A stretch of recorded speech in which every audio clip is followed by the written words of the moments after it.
Aujourd'hui, le futur classique qu'on vous présente, c'est une voiture pour laquelle il y avait des listes d'attente de gens qui souhaitaient la commander. Et c'est une voiture qui ne sera plus produite à partir de 2017, c'est la Dodge Viper. Mais là, c'est la première génération.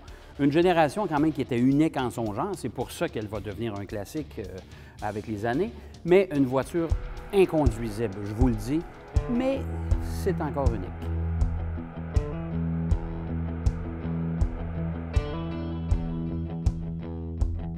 Lancée sur le marché en 1992, la Dodge Viper est instantanément devenue une icône de sport et de performance pour le constructeur américain.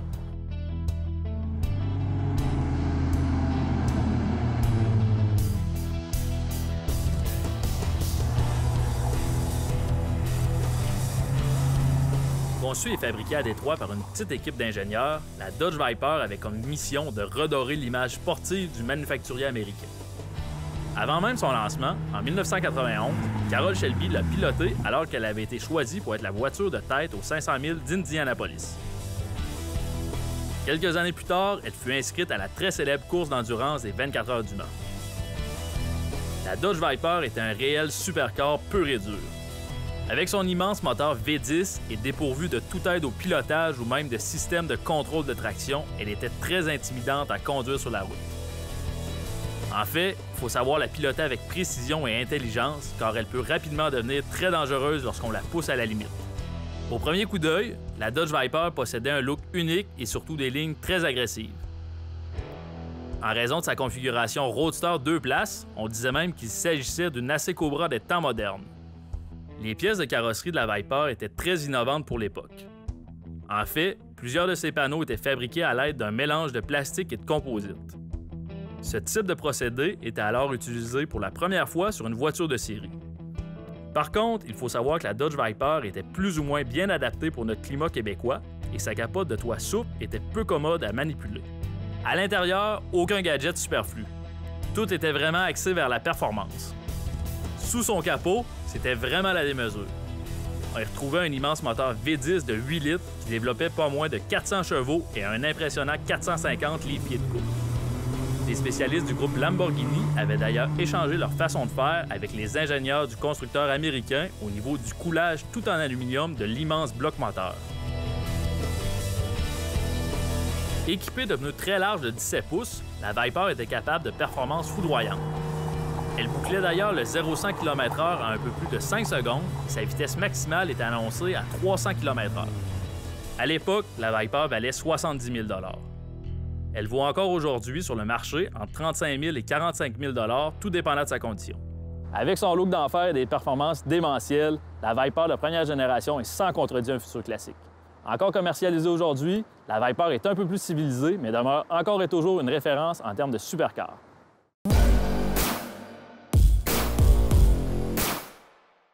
Voici maintenant en rafale un survol des voitures sport qui vont marquer l'année 2016. Ça fait longtemps qu'on l'attend, mais cette fois-ci, c'est la bonne, puisque la super voiture Acura NSX de deuxième génération fera finalement son entrée sur le marché en 2016.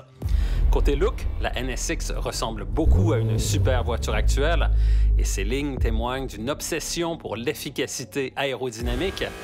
Mais on ne peut pas dire que cette voiture évoque autant les passions qu'une Lamborghini ou une Ferrari, et sa conception plus conventionnelle rappelle plus une Audi R8 qu'une exotique de premier plan. Sur le plan technique, la NSX est un véritable tour de force. Sa motorisation hybride est composée d'un tout nouveau V6 biturbo de 3,5 litres développé spécifiquement pour ce modèle et de 3 moteurs électriques. La puissance développée par cette motorisation est de 573 chevaux et le couple est chiffré à 476 livres-pieds au vilebrequin. Le poids est de 1725 kg, ce qui est beaucoup, mais Acura affirme que le centre de gravité de la NSX est plus bas que celui de ses rivales. Avec un look plus affirmé, plus évocateur, les nouvelles Audi R8 et R8 V10 Plus sont animées par un moteur V10 atmosphérique de 5,2 litres qui développe maintenant 602 chevaux, soit une puissance égale à celle de la Lamborghini Huracan. Ce moteur fabuleux donne dans la haute voltige avec une trame sonore sans équivoque en route vers sa limite de révolution de 8700 tours minute. La R8 de seconde génération est aussi plus légère et plus rigide grâce à sa structure hybride composée d'aluminium et de fibres de carbone.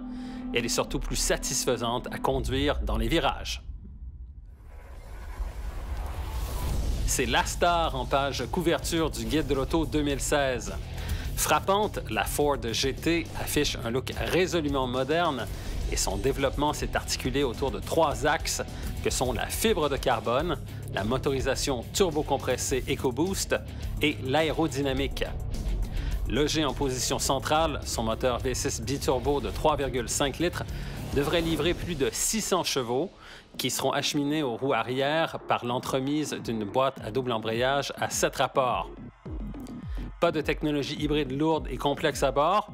Ford mise plutôt sur une certaine simplicité en ce qui a trait à la motorisation, histoire de favoriser le rapport poids-puissance qui devrait être parmi les meilleurs de la catégorie, selon les concepteurs qui précisent que la mission première de la Ford GT n'est pas nécessairement d'être la plus rapide de 0 à 100 km/h ou de réaliser le chrono de référence sur un tour de circuit, mais bien d'offrir un superbe équilibre et une dynamique inspirée.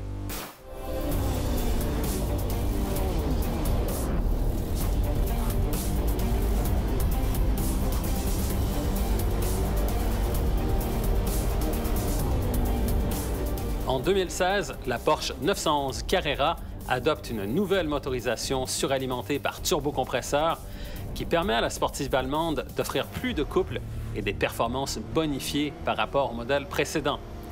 Le style demeure résolument fidèle à la lignée des modèles antérieurs, mais la nouvelle 911 Carrera fait un sérieux bond en avant sur le plan technique.